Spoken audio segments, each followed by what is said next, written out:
Bien sûr, pour préserver la tranquillité publique, j'enlève pas le bas.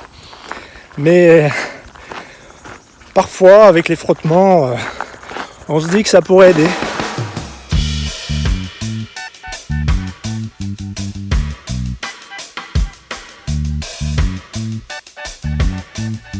Salut les traders, aujourd'hui on se trouve à Sisteron, au pied de la citadelle, de ce côté-ci, et du rocher de Beaune, et bien sûr de la Durance qui coule juste ici. Donc Sisteron, une petite ville provençale de 7500-7600 habitants. Donc on part d'ici pour rejoindre le gîte où je suis en vacances. Je pense qu'on en a pour 2-3 heures à parcourir ces chemins. Allez, c'est parti! Alors ce serait pas marrant de pas faire un petit peu de dénivelé, donc on va faire ce qu'on doit faire à Sisteron, c'est-à-dire la citadelle. Et comme ça on va travailler un tout petit peu le dénivelé. Alors je sais pas exactement combien il y a de marches, mais ça complétera bien la sortie du jour.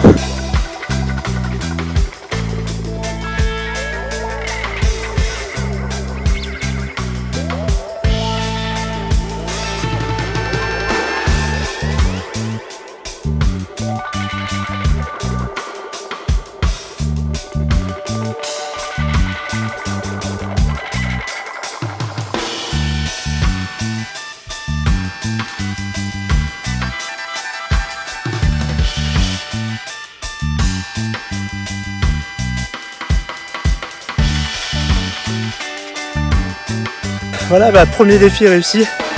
On est au pied de la tour d'enceinte de la citadelle. Et voilà, l'entrée est payante. Donc on n'a pas trop le temps cet après-midi. On reviendra une autre fois pour la visiter. Allez, direction Vaumeil pour la deuxième partie de ce défi d'entraînement. Sur le goudron, il commence à faire très très chaud. On va peut-être tomber le maillot parce que là ça cogne.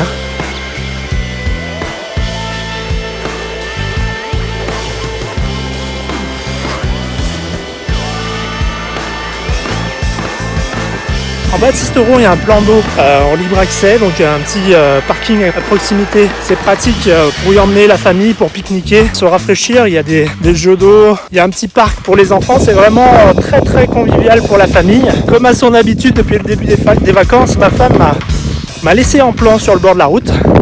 Et elle m'a dit, écoute, maintenant, tu vas t'entraîner pour le Thor des géants. Tu rentres à pied jusqu'à Vaumeil. Donc on commence à prendre l'habitude de ce petit manège, c'est plutôt sympa, mais là je viens quand même de m'enquiller pas mal de goudron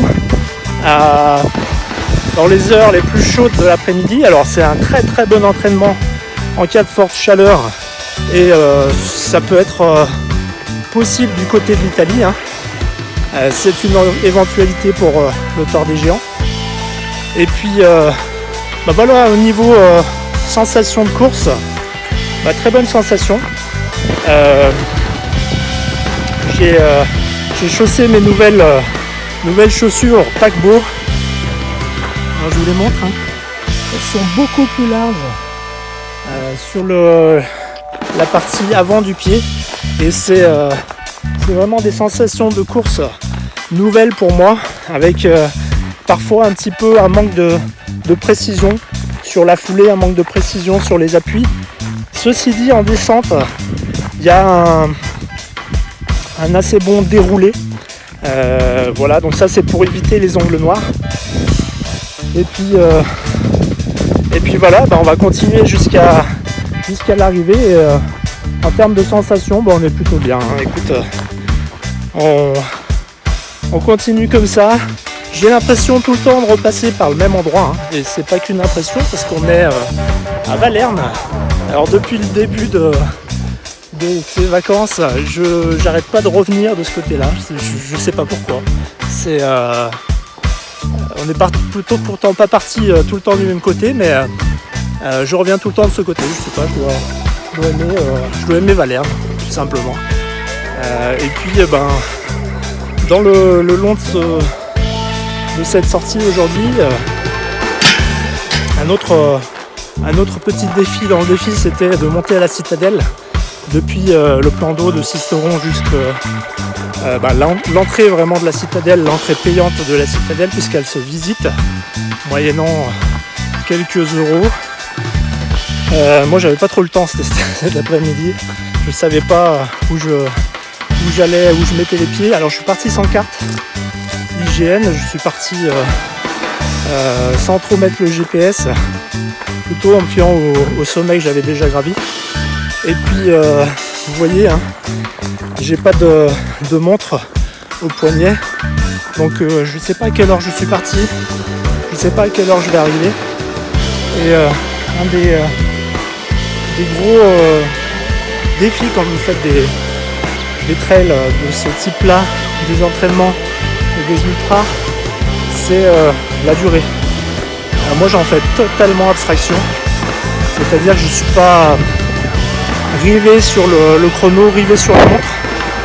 Le meilleur indicateur pour moi, c'est la barrière horaire, c'est quand je vois les bénévoles qui me remontent. Alors ça m'est jamais arrivé, hein. Mais voilà, qui sont en fin de peloton et puis qui remontent sur le peloton pour mettre un terme à l'aventure. Donc voilà, pour moi, dans ma tête, sur le Tour des Géants comme sur tous les trails auxquels j'ai participé, ce sera cette stratégie là.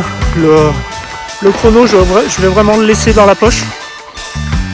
J'ai bien sûr un smartphone avec l'heure dans la poche, hein. C'est si tous les 3-4 heures je décide de regarder où j'en suis quand même, malgré tout, en regardant un tout petit peu l'heure pour s'alimenter, pour avoir ne serait-ce qu'un petit un repère temporel. Mais c'est pas du tout une dépendance. C'est pas du tout une dépendance et j'en fais vraiment abstraction. Ça peut m'aider de temps en temps pour prendre de la sporténine. Donc ça se présente sous forme de... J'en ai là. Sous forme de tube en plastique, si j'arrive à le sortir. Voilà, de ce type là. Alors je suis pas sponsorisé, hein. Je vous le montre, mais je cours beaucoup avec ça. Un petit tube comme ça dans lequel vous avez des pastilles à prendre à peu près toutes les heures. Et ça aide pour les articulations, la récupération. Et sur des ultras, moi je prends pas des gels, je prends pas d'autres choses à part du sporténine. Alors qu'est-ce qu'il y a dans le sporténine? Bonne question. Regardez, hein. Je crois que j'avais regardé quand même avant de m'enquiller ça. Donc fatigue musculaire, crampes, courbatures, c'est très bien. Alors pour les crampes, moi je saurais que trop vous conseiller, c'est de vous hydrater. Il faut boire de temps en temps quand même, surtout en cas de forte chaleur comme aujourd'hui.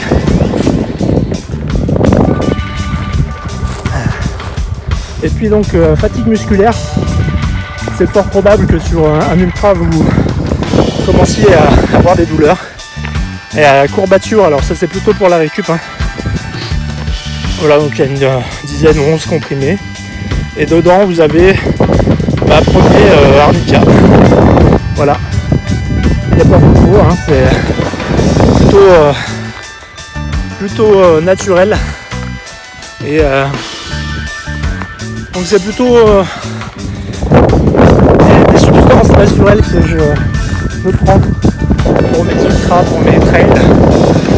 Vous ne verrez pas prendre des gels, tout simplement parce que j'ai essayé et au niveau digestif c'est pas ce qui me convient le mieux. Et je pense que si de nombreux coureurs ont des problèmes digestifs sur les trails, c'est en grande partie à cause de leur alimentation en course. Alors pendant les vacances, tous ces jours dans les Alpes de Haute-Provence, je cours beaucoup en début d'après-midi. Alors c'est une période de canicule, hein. On dépasse les 35 degrés. Et alors moi je crains pas trop les fortes chaleurs. J'apprécie même de courir par ces températures là. Et j'y prends beaucoup de plaisir. bien souvent je tombe le t-shirt et en enlevant cette couche de textile on se sent beaucoup plus libre. Alors pour bien sûr pour préserver la tranquillité publique, j'enlève pas le bas, mais parfois avec les frottements on se dit que ça pourrait aider et que ça soulagerait peut-être un peu.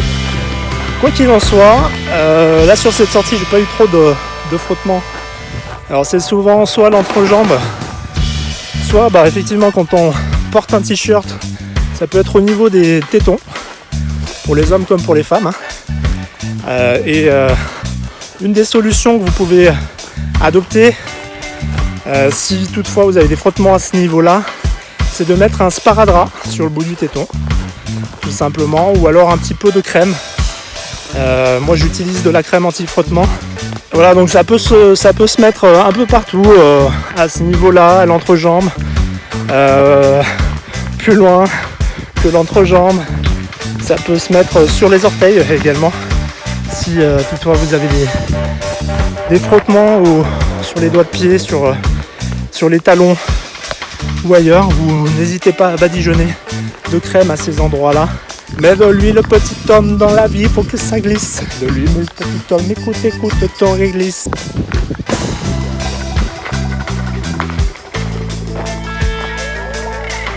En tout cas, aujourd'hui, des très très bonnes sensations de course. Un petit peu de tension derrière quand même, la cuisse. Sensation qui chauffe. Alors, j'ai ralenti un petit peu pour éviter de tirer trop sur l'arrière, parce que sur le goudron on a tendance à dérouler un petit peu plus qu'à l'habitude et c'est normal. On écoute son corps. Il y en a qui parlent de pacing, c'est un terme donc anglais. Comment l'expliquer? Vous avez aujourd'hui des montres connectées, vous avez aujourd'hui des capteurs de fréquence cardiaque. Vous avez comme ça tout un tas de capteurs qui vous donnent en temps réel des informations sur vos battements de cœur, sur votre pouls, sur la vitesse à laquelle vous courez. Et c'est super, hein, ces données-là, elles sont intéressantes à analyser pour améliorer ses performances en trail. Et pour moi, j'utilise vraiment un instrument qu'on a tous, c'est mes capteurs internes, ceux de mon corps, tout simplement. Et c'est pour ça que je cours sans montre également.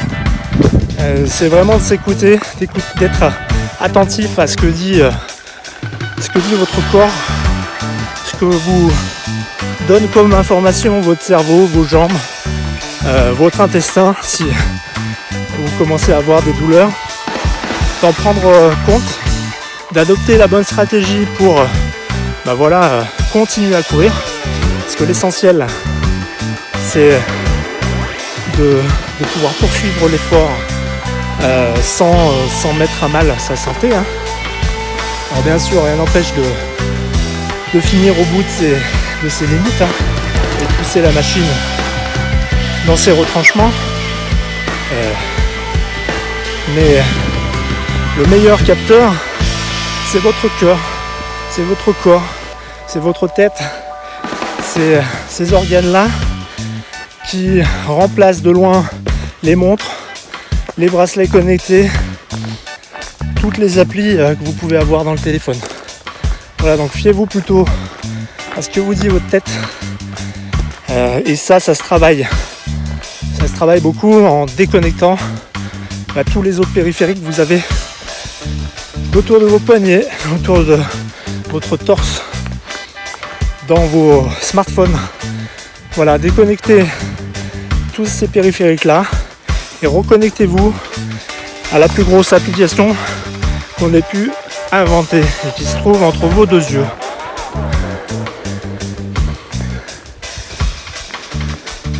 Voilà, en tout cas moi c'est ce que je préconise, c'est